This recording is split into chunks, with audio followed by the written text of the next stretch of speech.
Chapter 19. Geological Studies at Situ. Next day, Tuesday, June the 30th at 6 a.m., the descent began again. We were still following the gallery of lava, a real natural staircase, and as gently sloping as those inclined planes which in some old houses are still found instead of flights of steps.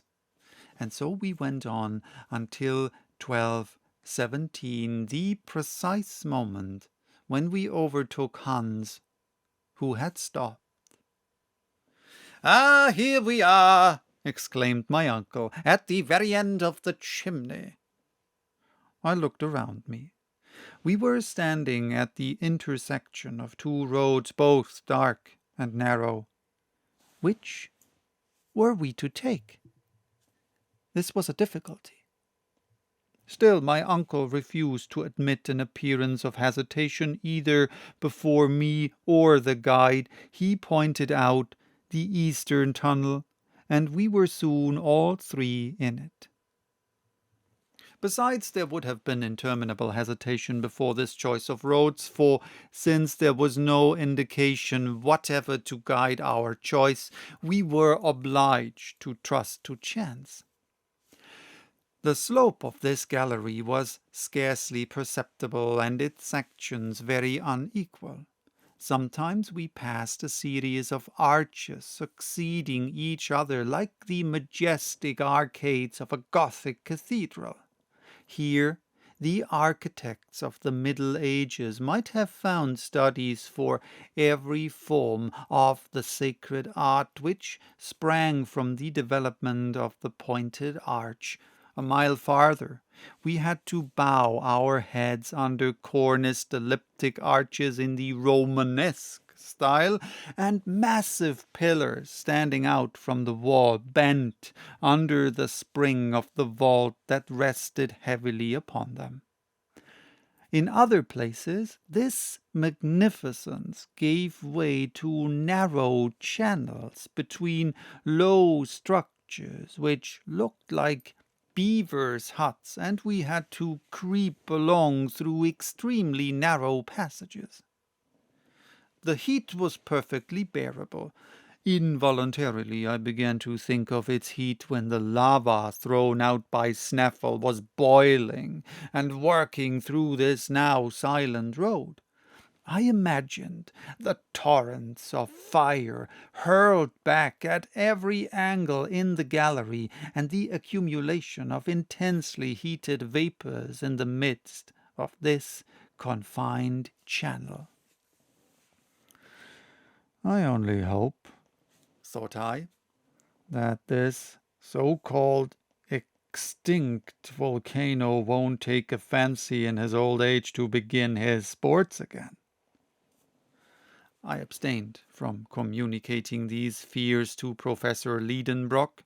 He would never have understood them at all. He had but one idea: forward. He walked, he slid, he scrambled, he tumbled with a persistency which one could not but admire. By 6 in the evening, after a not very fatiguing walk, we had gone 2 leagues south, but scarcely a quarter of a mile down. My uncle said it was time to go to sleep. We ate without talking, and went to sleep without reflection. Our arrangements for the night were very simple. A railway rug each, into which we rolled ourselves, was our sole covering. We had neither cold nor intrusive visits to fear. Travellers who penetrate into the wilds of Central Africa and into the pathless forests of the New World are obliged to watch over each other by night. But we enjoyed absolute safety and utter seclusion. No savages or wild beasts infested these silent depths. Next morning we awoke fresh and in good spirits. The road was resumed. As the day before we followed the path of the lava, it was impossible to tell what rocks we were passing. The tunnel, instead of tending lower, approached more and more nearly to a horizontal direction. I even fancied a slight rise. But about 10, this upward tendency became so evident and therefore so fatiguing that I was obliged to slacken my pace. "Well, Axel?" demanded the professor impatiently.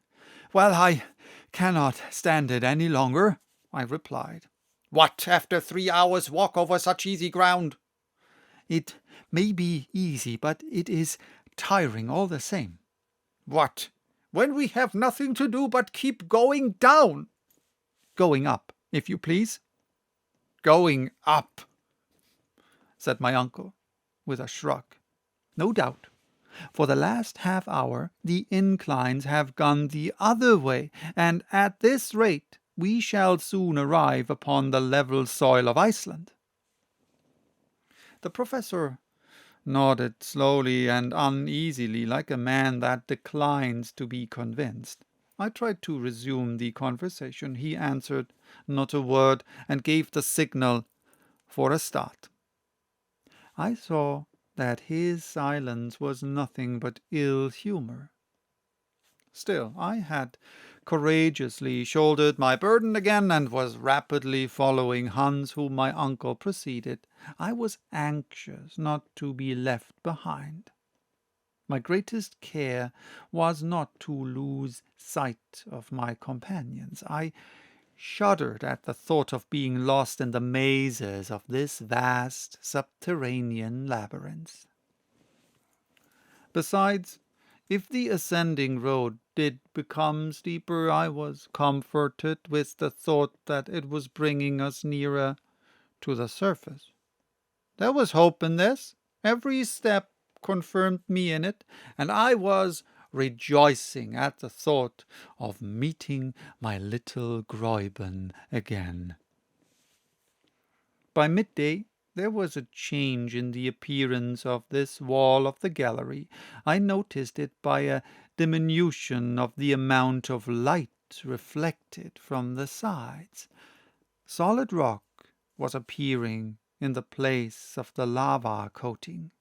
The mass was composed of inclined and sometimes vertical strata. We were passing through rocks of the transition or Silurian system. "It is evident," I cried. "The marine deposits formed in the second period. These shales, limestones, and sandstones. We are turning away from the primary granite. We are just as if we were people of Hamburg going to Lübeck by way of Hanover." I had better have kept my observations to myself, but my geological instinct was stronger than my prudence, and Uncle Liedenbrock heard my exclamation. "What's that you are saying?" he asked. "See," I said, pointing to the varied series of sandstones and limestones and the first indication of slate. "Well?" "We are at the period when the first plants and animals appeared." "Do you think so?" "Look close and examine." I obliged the professor to move his lamp over the walls of the gallery. I expected some signs of astonishment, but he spoke not a word, and went on. Had he understood me or not? Did he refuse to admit out of self-love, as an uncle and a philosopher, that he had mistaken his way when he chose the eastern tunnel, or was he determined to examine this passage to its farthest extremity? It was evident that we had left the lava pass, and that this road could not possibly lead to the extinct furnace of Snaefell. Yet I asked myself if I was not depending too much on this change in the rock. Might I not myself be mistaken? Were we really crossing the layers of rock which overlie the granite foundation? If I am right, I thought, I must soon find some fossil remains of primitive life, and then we must yield to evidence. I will look. I had not gone 100 paces before incontestable proofs presented themselves. It could not be otherwise, for in the Silurian age the seas contained at least 1,500 vegetable and animal species. My feet, which had become accustomed to the indurated lava floor, suddenly rested upon a dust composed of the debris of plants and shells. In the walls were distinct impressions of fucoids and leucopodites. Professor Liedenbrock could not be mistaken, I thought, and yet he pushed on with, I suppose, his eyes absolutely shut. This was only invincible obstinacy. I could hold out no longer. I picked up a perfectly formed shell, which had belonged to an animal not unlike the woodlouse. Then joining my uncle, I said, "Look at this." "Very well," said he quietly. "It is the shell of a crustacean of an extinct species called a trilobite. Nothing more. But don't you conclude just what you conclude yourself? Yes, I do, perfectly. We have left the granite and the lava. It is possible that I may be mistaken, but I cannot be sure of that until I have reached the very end of this gallery. You are right in doing this, my uncle, and I should have quite approved of your determination, if there were not a danger threatening us nearer and nearer." "What danger?" "The want of water." "Well, Axel, we will put ourselves upon rations." All right. That was chapter 19. That was quick. Bye-bye. Till next time with chapter 20. The first signs of distress.